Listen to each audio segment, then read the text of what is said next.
Hello people, viewers and subscribers, Biafran people all over the world, I bring you greetings.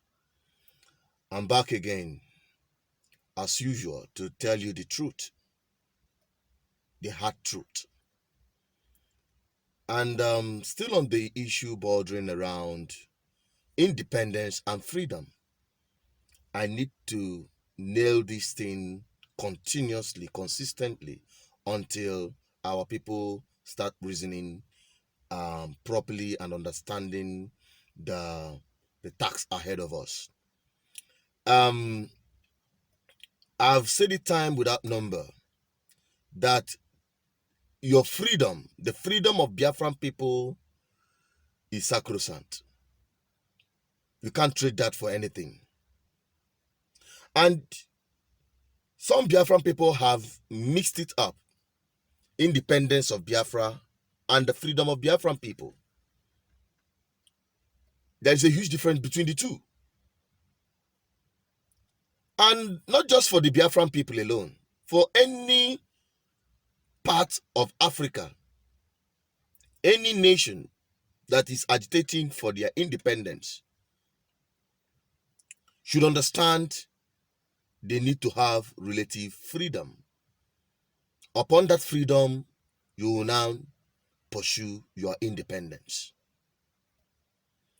And a respected son of Igbo land, the one all Biafrans have adopted as their voice in Nigerian Senate, the one and only voice that have represented to a large extent the aspiration of my people, the Biafran people, at that level, have come up to substantiate my position on this.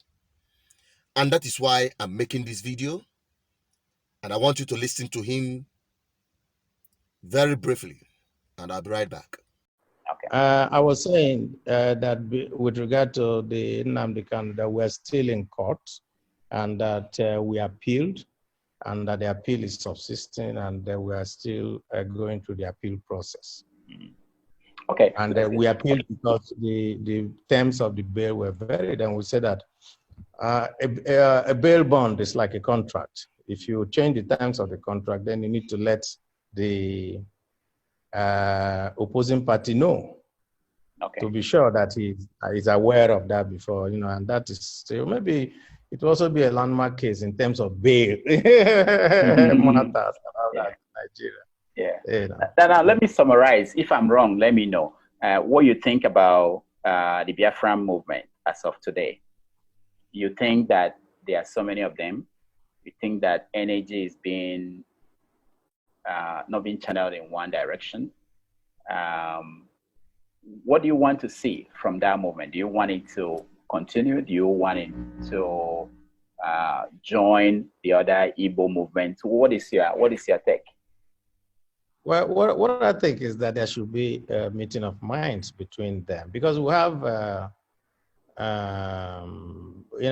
the Biafran, what is it called now, who said that they are the original ones before Nnamdi Kanu went. I was part of them. Then he went. I think they should come together. I think that having different groups dissipates a lot of energy, I think. I read, of course, that there's a move by people to bring everyone together. But like I said, as much as we are looking to an utopia of Biafra, let us also look inwards and make our homeland great today.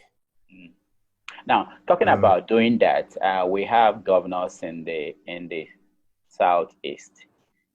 People say that you are very good at talking about the plight of Igbo people in the hands of the federal government. But it seems like you are silent on the plight of Igbo people in the hands of Igbo governors. They give examples. Yes. I've heard it. People yeah. have told me. Okay, good. I'm happy that they told you. So they give example with your home state of People have told State. me, but I can, for the purpose of this interview, say that what I do is I do what our people also counsel in our local idiom. Na-echụpụcha egbe, then ga-ebiazi nwa ọkụkọ ma ọ mara otu ọ ga-eji na-aga ije. Because na egbe bi buru ya na ihe dị mkpa bụ ka egbe ụzọ chụpụ egbe. We have an existential problem coming from the federal government, giving us so much problem. And I think that if you're firing that side and then you're also firing locally and all that, you just waste so much bullets. We know that internally we're not having it very rough. But what I try to do is not to expose our, let's say, differences so much in the public. The reason is also simple too. If you do it, then those people outside will use that to now say to you, what are you complaining about? After all, you are just telling us that this man is not also doing well. And so, for example, I mean, there's some young man, I don't know him, they just said, oh, that they incarcerated him, that it was the Abia state government pushing him and all that, some Emperor Bona. And I went to see the DSS director and said, I need to know why this guy is being kept here. And they said all manners of things. I said, okay, if you think that he has committed an offense against the state and all that, so charge him to court. And he said to me, oh yes, that they already made plans and that the Attorney General's office is charging him to court. And I said, fine, I'm going to be overwatching you to make sure that you charge him to court so that the court will decide whether he should be given bail or not. So those are the kind of interventions I do, but we don't like to, when you're doing those kind of interventions, go on to be telling everybody, oh, I'm doing A, B, or C. You know, there was a time too that there was so much problem about the death and all that in our bar and everywhere. And I was so angry, and everybody was telling me, oh, you represent Aba. And I had to go to the governor direct. And I said, we're so disappointed in you. Why are you doing this? And he said, oh, sorry, we're doing A, B, C, D. We're bringing out the trucks. We're doing this and that. We're going to change the format and all that. That's the kind of thing that I would do. I will not formally come out to attack any Igbo governor. Senator Abaribe undoubtedly is one brave son, is one example of the kind of political class we aspire to have in Igbo land, and by extension, Biafra land in general. And sometime, few years ago, I made a video talking about Ambazonians and what their representatives at the National Assembly in Cameroon have been doing to bring the aspiration of their people to the center. And I demanded that the Biafran people should pursue same. Because the crop of political class we have in Biafran land today, they are sellout. Everything about their pursuit is their personal interest. They don't care about the people whom they claim to represent.